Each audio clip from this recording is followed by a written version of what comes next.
Hi friends, welcome to mini சமையல். இன்றைக்கி நம்ம சேனலில் ஹோட்டல் டேஸ்ட்டில் இட்லி சாம்பார் எப்படி பண்ணுறதுன்னு தான் பார்க்க போகிறோம்.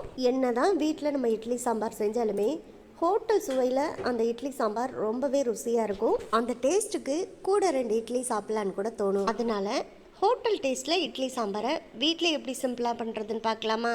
ஒரு முறை இதை ட்ரை பண்ணி பாருங்கள். கண்டிப்பாக நீங்களும் அடுத்தடுத்து இட்லிக்கு சாம்பார் இதே ஸ்டைலில் தான் செய்வீங்க. இப்போ இதை எப்படி பண்ணலான்னு பார்க்கலாம். அதுக்கு ஃபஸ்ட்டு ஒரு குக்கர் எடுத்துக்கோங்க. அதில் அரை கப்புக்கும் கொஞ்சம் குறைவாக துவரம் பருப்பு சேர்த்துக்கோங்க. இது சரியாக ஒரு 50 கிராம் அளவுக்கு இருக்கும். கூடவே 3 ஸ்பூன் அளவுக்கு பாசிப்பருப்பு சேர்த்துக்கோங்க. 2 மீடியம் சைஸ் உருளைக்கிழங்க தோல் சீவி எடுத்துகிட்டு நல்லா இந்த மாதிரி கட் பண்ணிவிட்டு சேர்த்துக்கோங்க. கூடவே 1/4 ஸ்பூனுக்கும் கொஞ்சம் குறைவாக மஞ்சள் சேர்த்துக்கோங்க. இப்போ இதை குக்கரில் நம்ம வேக வச்சு எடுத்துக்க போகிறோம். அதுக்காக இந்த பருப்பு உருளைக்கிழங்கு இது எல்லாமே வேகிறதுக்கு தேவையான அளவு தண்ணி சேர்த்துக்கலாம். மொத்தமாக ஒரு 1.5 கப் அளவுக்கு தண்ணி சேர்த்துட்டாலே போதும். இப்போ எல்லாத்தையும் சேர்த்து நல்லா கரண்டி வச்சு ஒரு முறை கலந்து விட்டுக்கங்க. அவ்வளோதான். இப்போ நம்ம குக்கரை க்ளோஸ் பண்ணி வச்சிடலாம். இப்போ குக்கரோட மூடியில் விசில் போட்டு நல்லா ஒரு 4 விசில் வர்ற வரைக்கும் நம்ம வெயிட் பண்ணலாம். நமக்கு பருப்பு உருளைக்கிழங்கு இது எல்லாமே நல்லா குலைவாக வெந்து வரணும். அதனால் 4 விசில் வச்சு நல்லா ப்ரெஷர்லாம் ரிலீஸ் ஆன பிறகு நம்ம குக்கர் மூடியை ஓப்பன் பண்ணி பார்க்கலாம். இப்போ ஸ்டவ்வில் இதை எடுத்து வச்சுக்கலாம். பருப்பு வெந்து வர்றதுக்குள்ளே நம்ம இந்த இட்லி சாம்பாருக்கு தேவையான ஒரு மசாலா ரெடி பண்ணிக்கலாம். அதுக்கு ஸ்டவ்வில் ஒரு பாத்திரத்தை எடுத்து வச்சுக்கோங்க. அதில் 2 ஸ்பூன் அளவுக்கு மல்லி சேர்த்துக்கோங்க. கூடவே 1 ஸ்பூன் அளவுக்கு கடலைப்பருப்பு சேர்த்துக்கோங்க. 1/2 ஸ்பூன் அளவுக்கு சீரகம் சேர்த்துக்கோங்க. 1/2 ஸ்பூனுக்கும் கொஞ்சம் குறைவாகவே வெந்தயம் சேர்த்துக்கோங்க. கூடவே காரத்துக்காக ஒரு 5 காஞ்ச மிளகாய் சேர்த்துக்கோங்க. இப்போ ஸ்டவ்வை லோ ஃப்ளேமுக்கும் மீடியம் ஃப்ளேமுக்கும் இடையில வச்சு நல்லா நம்ம இப்போ சேர்த்துருக்கிறது எல்லாத்தையுமே வறுத்து விட்டுக்கலாம். நல்லா இது எல்லாத்தையும் வறுத்தோன்னு பார்த்திங்கன்னா எல்லாமே வறுபட்ட வாசனை வர ஆரம்பிக்கும். அதோடு நம்ம ஸ்டவ் ஆஃப் பண்ணிக்கலாம். இப்போ இது எல்லாத்தையுமே நல்லா வறுத்த பிறகு நல்லா ஃபேன் காற்றுல ஒரு 5 நிமிஷம் ஆற விட்டுருங்க. நல்லா ஆறினதுக்கப்புறமா இந்த மாதிரி ஒரு மிக்ஸி ஜாரில் சேர்த்துக்கலாம். இப்போ இது எல்லாத்தையும் சேர்த்து நல்லா நைஸாக பவுடராக முதல்ல அரைச்சி எடுத்துக்கலாம். இப்போ இது எல்லாத்தையுமே நான் அரைச்சி எடுத்து வச்சுருக்கேன் பாருங்கள். நான் இப்போ உங்களுக்கு எடுத்து காமிக்கிறேன் பாருங்கள். மசாலா நல்லா நைஸாக பவுடராக அரைப்பட்டு வந்துருச்சு. இப்போவே பார்த்தீங்கன்னா இந்த மசாலாவோட வாசனை நல்லா கமன்னு இருக்குது. சாம்பாரில் சேர்த்ததுக்கு அப்புறமா அந்த சாம்பாரோட டேஸ்ட்டு அல்டிமேட்டாக இருக்கும். அவ்வளோதான். இப்போ மசாலாவை எடுத்து அப்படியே ஓரமாக வச்சுட்டு அடுத்து இப்போ நம்ம குக்கரில் வேக வச்ச பருப்பு உருளைக்கிழங்க பார்க்கலாம். பாருங்கள், குலைவாக நல்லா ஏற்கனவே வெந்து வந்திருக்கு. ஆனாலும் இதை இன்னும் நம்ம நல்லா மேஷ் பண்ணி எடுத்துக்கணும். அதுக்காக ஒரு மேஷர் வச்சு நல்லா இந்த மாதிரி அழுத்தி அமுக்கி நல்லா மசிச்சு விட்டுக்கோங்க. அப்போ தான் இட்லி சாம்பார் நல்லா டேஸ்ட்டாக இருக்கும். அவ்வளோதான். பாருங்கள், இப்போ நல்லா மசிச்சு விட்டாச்சு. இந்த அளவுக்கு பருப்பை நல்லா மசித்த பிறகு ஸ்டவ்வில் ஒரு பாத்திரத்தை எடுத்து வச்சுக்கோங்க. அதில் ஒரு 2லேருந்து 3 ஸ்பூன் அளவுக்கு எண்ணெய் சேர்த்துக்கோங்க. கூடவே ஒரு 15லேருந்து 20 சின்ன வெங்காயத்தை தோல் மட்டும் உரிச்சிட்டு அப்படியே முழுசாக சேர்த்துக்கோங்க. அப்புறமா ஒரு 10 பல் பூண்டு சேர்த்துக்கோங்க. இப்போ முதல்ல இந்த வெங்காயம் பூண்டு ரெண்டையும் நல்லா ஒரு 2 நிமிஷத்துக்கிட்ட வதக்கி விட்டுக்கலாம். இப்போ பார்த்தீங்கன்னா நம்ம சேர்த்த பூண்டு வெங்காயம் ரெண்டுமே நல்லா வதங்கி ஒரு கண்ணாடி பதத்துக்கு வந்துடுச்சு. இந்த சமயத்தில் 2 மீடியம் சைஸ் தக்காளியை கட் பண்ணிவிட்டு சேர்த்துக்கோங்க. கூடவே 3 பச்சை மிளகாயை முழுசாக லைட்டாக கீறிட்டு மட்டும் சேர்த்துக்குங்க. இப்போ இந்த தக்காளி பச்சை மிளகாய் ரெண்டையும் நல்லா வெங்காயத்தை கூட வதக்கி விட்டுக்கலாம். அதே சமயத்தில் தக்காளி நல்லா மசிய வதங்கணுங்கிறதுல லைட்டாக வதங்கி வந்தாலே போதும். இப்போ ஒரு 1லேருந்து 1.5 நிமிஷம் மட்டும் நம்ம இந்த பாத்திரத்தை மூடி போட்டு மூடி வைக்கலாம். தக்காளி லைட்டாக வதங்கி வரட்டும். இப்போ ஒரு 1.5 நிமிஷத்துக்கிட்ட ஆச்சு. நம்ம மூடியை ஓப்பன் பண்ணி பார்க்கலாம்.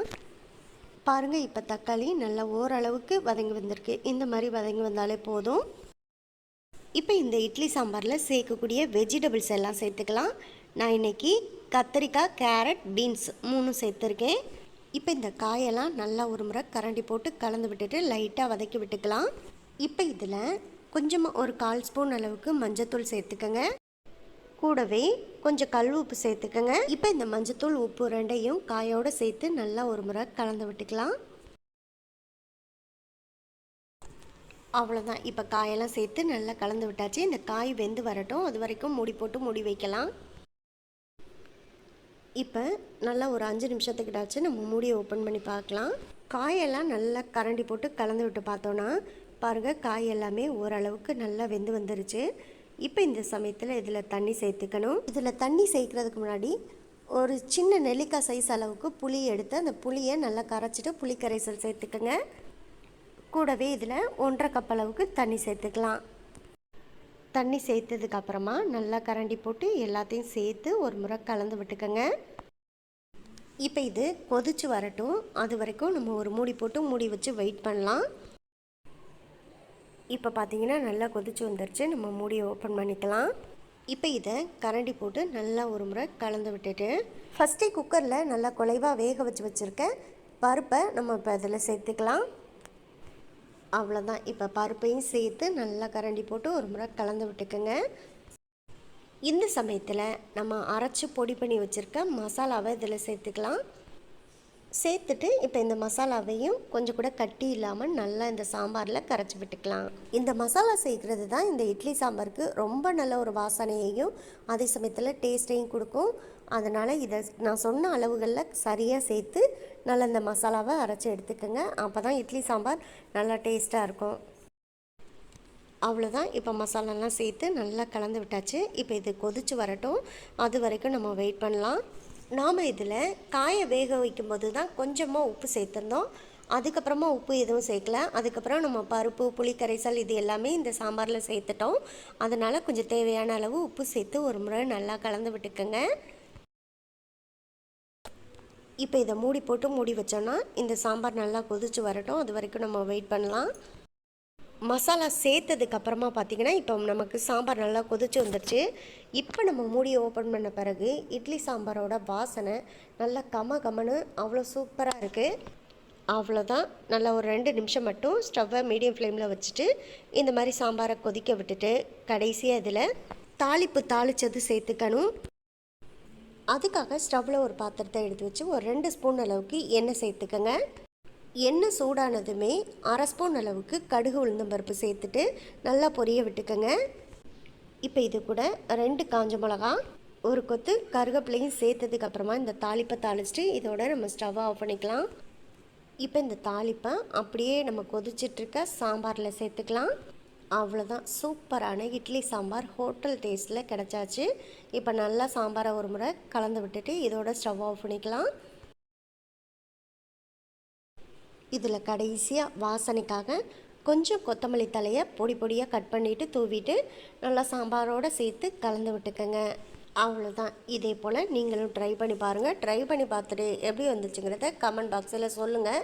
இந்த வீடியோ உங்களுக்கு பிடிச்சிருந்தா இந்த வீடியோவை லைக் பண்ணி நம்ம சேனலை மறந்துடாமல் சப்ஸ்கிரைப் பண்ணிக்கோங்க.